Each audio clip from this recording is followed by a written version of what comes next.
Second from the end, the army of peace never ceases to amaze the world with its military technologies.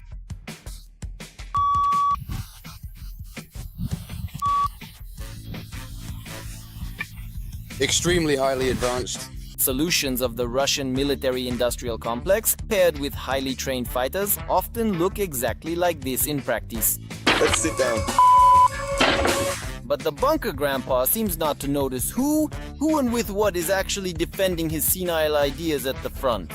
Rocket launchers mounted on UAZ vehicles, evacuating the wounded on motorcycles, advanced units, comrades on walkers, and wooden plates in bulletproof vests.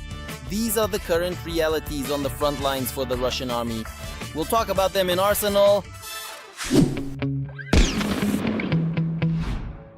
In an attempt to plagiarize Ukrainian unity, many charitable organizations have sprung up in Russia since the start of the war.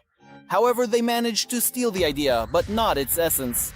After all, for such volunteer deliveries to the front, you would simply be jailed in Ukraine, but in Russia, it's the norm.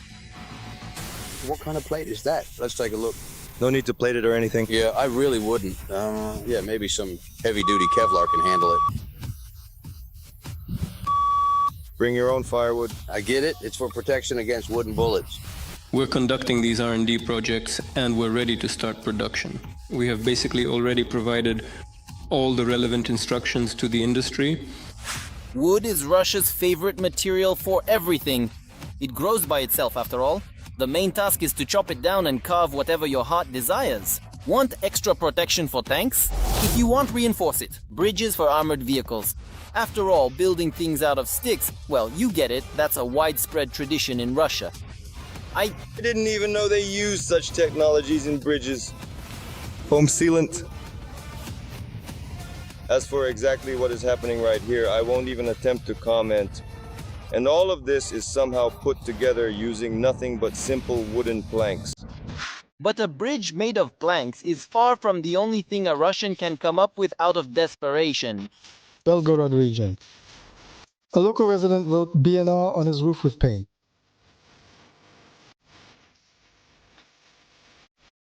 And as you can see, the roof is still intact. But what else can you do?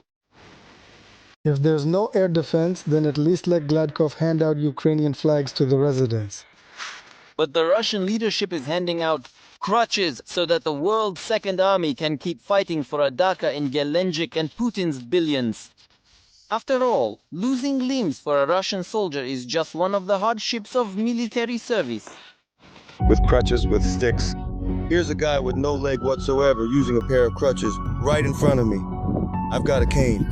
This is an incredibly powerful advantage that our armed forces now possess. I think that acting in this specific way, no one can do it as of today. Even the medics in the rear just throw up their hands. After all, those few who have been lucky enough to survive so far and get medical treatment do everything they can to extend their medical leave. But there, they encounter some very sensitive doctors. Many wounded people have passed through my hands. Even when I had a concussion myself, I know how to check for a concussion. It's easy. I attack right away. No, you go to the front line, please. Help me, save me, please. But for me, it's just no. What am I supposed to do? What can I do for you? And the desire not to return is completely justified. If you set aside the fact that war is a meat grinder, the frontline realities for the mobilized are further compounded by experiences like this. We're collecting drinking water. There are drops on the ceiling over there. And so naturally, right into the glass jar. Sometimes you get luckier with water. Then the problems start with food. They feed you there. If there is food, you eat. If there isn't, you don't eat. That's it. There's also some little stream over there. At least you can buy or collect water. Otherwise, there's nothing either. You survive however you can. Either from hunger or from a bullet. That's all there is to it. And if the stars align and the provisions actually make it, it's still no reason to celebrate. You sit down to eat. There's something called United Russia. Mother with weapons supply. The situation is far from ideal because after sending 1960s canned meat to the front, they're also sending equipment from the same era. A heavy Soviet tank. The Joseph Stalin II, better known as the IS-2, became one of the symbols of victory in the Great Patriotic War.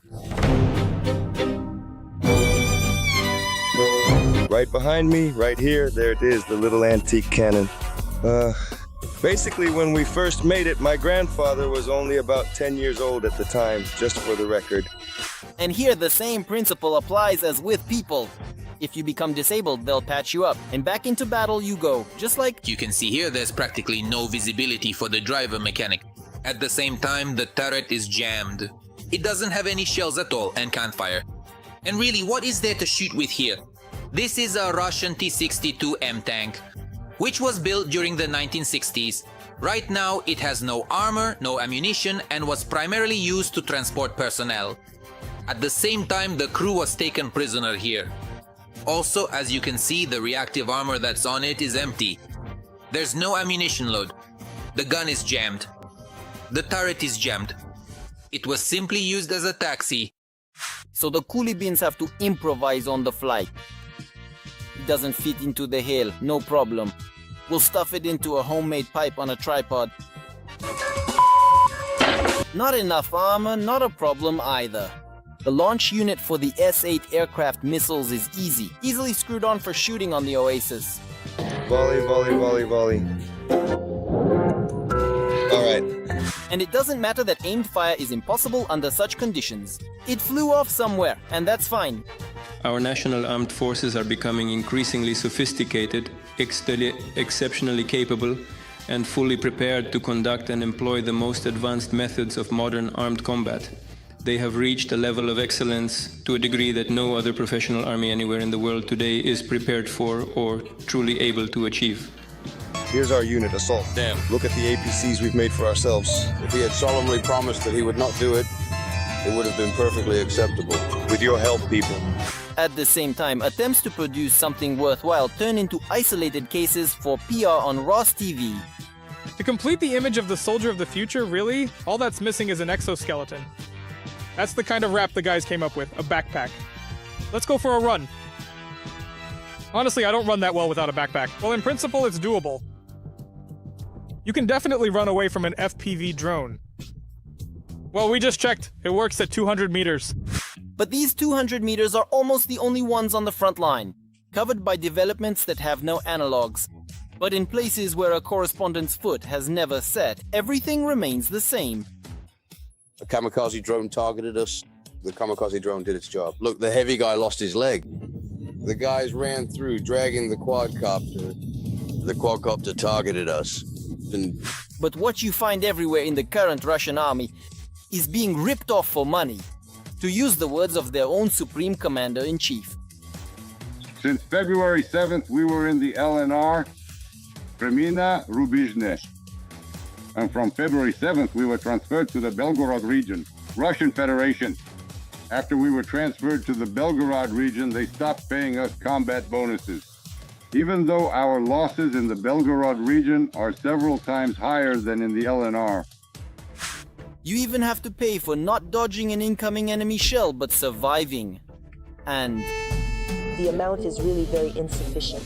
Huge. The first case involved the Ural truck from it.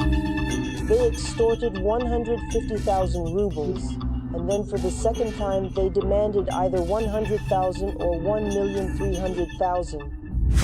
These are the current realities for the heroes of the special military operation, fighting for who knows what, often using their grandfather's equipment under the same slogans. Their brainwashed minds can no longer comprehend that they themselves have become the fascists they once set out to fight against.